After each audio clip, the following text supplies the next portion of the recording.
Hello there, everyone. Welcome back to 3 News Now. I'm Stephanie Haney, and today is Wednesday, April 27th. Thank you for being here for the top stories from WKYC.com and our WKYC app.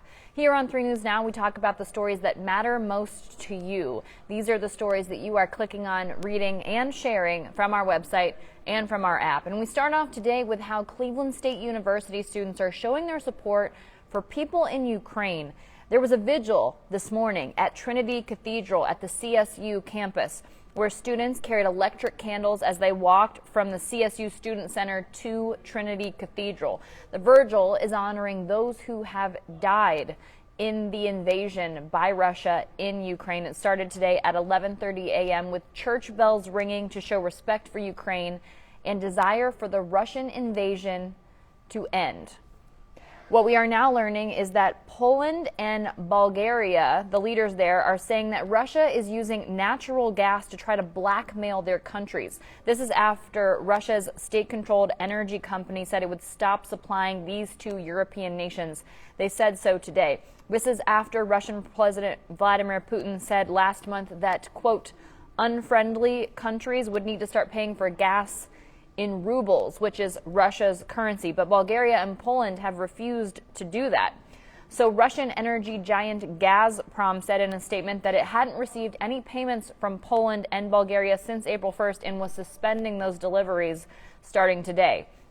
If those countries get gas from other European customers, deliveries to Europe will be reduced by that amount. That's according to Gazprom. Now, the Prime Minister for Poland told Poland's parliament that he actually thinks that this suspension was revenge for new sanctions against Russia that were imposed because of the war in Ukraine. These new sanctions were announced yesterday. They targeted 50 Russian oligarchs and companies, including Gazprom, and it was hours after that Poland said it received the notice that Gazprom was cutting off its gas supplies for failing to adhere to that demand to pay in Russian rubles. Now, the Prime Minister of Poland said the country was safe from an energy crisis and would not be bowing down to this form of pressure because they've spent years securing gas from other countries. Bulgaria's Prime Minister also said that the suspension was a gross violation of their contract and called it blackmail, and said that Bulgaria would not succumb to this either. Our 3 News team has spoken with a Russian independent journalist covering the war in Ukraine, and this person has said that it's an extremely surreal situation.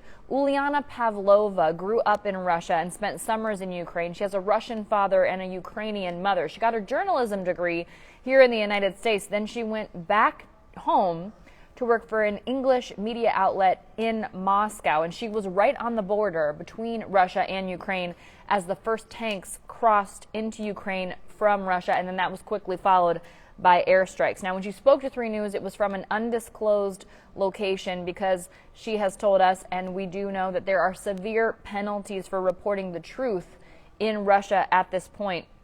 She said she's heard stories about independent journalists disappearing. She also said that there was another media law passed that if you call the war in Russia anything other than special military operation, that means if you call it an invasion or you say it's a war, you can face up to 15 years in prison. Now, we had previously reported on that law being passed as well, but this hasn't stopped her from producing and publishing for several international outlets. Most recently, she wrote a story about the large number of young Russian people who are leaving home and speaking out against Vladimir Putin. She said that young people have stopped speaking to their parents because their parents are believing everything that they're watching on TV, and the parents are in support of what's being called the special military operation, and the children can't understand how they are believing this and can't understand how this is happening. Now, she said she's wondering if it will ever be safe for her to go back home, and she says she wants to go back to Russia to cover this story, but she understands right now that Russia is a different country than it was when the war started. Now, here at home on the national stage, Dr. Anthony Fauci is saying that the U.S. has entered a transitionary phase of the COVID-19 pandemic. He said that the U.S. is no longer in a full-blown explosive pandemic phase, emphasizing, though, that the pandemic at the global scale will likely go on for quite some time. This was in an interview with the Washington Post today, and he was clarifying comments that he had made with PBS News in an interview from Tuesday, wanting to be very clear about what he meant when he said that the U.S. was out of the pandemic phase. He said the U.S. is now transitioning into what's more of what he called a controlled endemicity, and where subvariant cases like the ones that we have come to know, BA2 and so on and so forth, remain high, but hospitalization levels don't match last fall's Omicron surge of the COVID-19 variant. He said, yes, though that does not mean the pandemic is over. He stressed that a pandemic is widespread infection throughout the world, but it's just in our country that we're transitioning more to this controlled endemicity. Now, according to data from the CDC, current COVID cases and hospitalization rates are slightly rising again, but deaths have continued on a downward trend, and that's very important to note. Also, the CDC now estimates that more than half of all Americans show signs of a previous COVID infection. Now, experts still want to make sure that we know that even if you're previously infected, you should get vaccinated, but preliminary studies are showing that naturally acquired antibodies do offer some protection against serious illness or death from COVID-19. Now, speaking of the pandemic, there is a lawsuit against Cedar Fair, which is the parent company of Cedar Point, and that is being allowed to continue. A judge has denied a motion to dismiss the case. What's going on here is that people who had season passes for the 2020 season for Cedar Fair amusement parks, remember, the park couldn't open because of COVID-19. So what Cedar Fair did, instead of giving refunds, it kept that money and then extended those passes through 2021. So people are now seeking refunds for that season that they did not get what they paid for. Now, Cedar Fair says what they did was they honored those 2020 season passes through 2021. So that was a substitute of equal or greater value. We are talking about basic tenets of contract law here. If you can't provide what you promised, you can have the opportunity to cover yourself by offering something of equal or greater value. Basic tenet of contract law, okay? So what the judge is saying here is this is not a question of law, it's a question of fact. It's a question of whether that pass for 2021 was actually greater or equal to what the people were promised for 2020.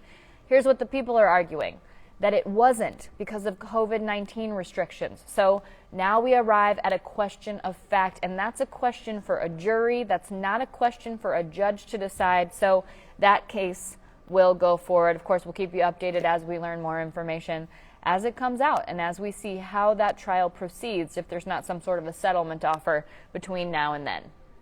Coming up next week, May 3rd, is the primary election here in Ohio, and it's going to be an interesting situation because, again, we're still waiting on some voting district maps, but some of the positions, some of the things that will be on that ballot not impacted by districts. For example, the gubernatorial election. And so what we will see is Governor Mike DeWine seeking a second term in office. This is something that each of his 6 immediate elected predecessors, except for one, has been able to achieve. But he is being challenged by other Republicans. He is considered the favorite to win, but he is being challenged by 3 other people. His biggest challengers are considered to be former U.S. Representative Jim Renacci and then farmer Joe Blystone. There's also former state representative Ron Hood. And on the Democratic side, they're putting their hopes on former Southwest Ohio mayors, Cincinnati John Cranley, who has credentials as the founder of the Ohio Innocence Project, and then also Dayton's Nan Whaley, who gained national attention for leadership during the 2019 mass shooting in Dayton. We have a guide for what you need to know about the gubernatorial election. You can find that on WKYC.com. What you won't be able to find at the Akron-Canton Airport are flights from Spirit this summer. That's because they are taking a temporary hiatus at CAK. That's the airport code for the Akron-Canton Airport. They said they do plan to restart flights in November, but what they're doing is, amid the shortages and issues and with the big travel season coming up, they're shifting their resources. So they're pulling them out of Akron-Canton so that they can serve places that are a little busier, where there seems to be more of a need for Spirit Airlines. Also, there will be some adjustments at Cleveland Hopkins International Airport.